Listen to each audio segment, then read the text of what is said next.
بسم الله الرحمن الرحيم শুরু করছি আল্লাহর নামে, যিনি পরম করুণাময়, অতি দয়ালু। لإيلاف قريش কুরাইশের আসক্তির কারণে, إيلافهم رحلة الشتاء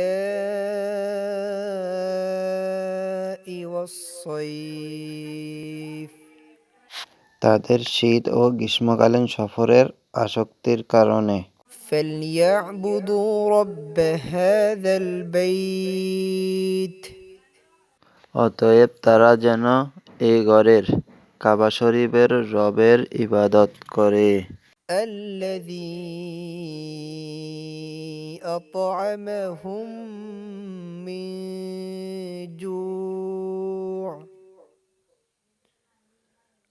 وآمنهم من خوف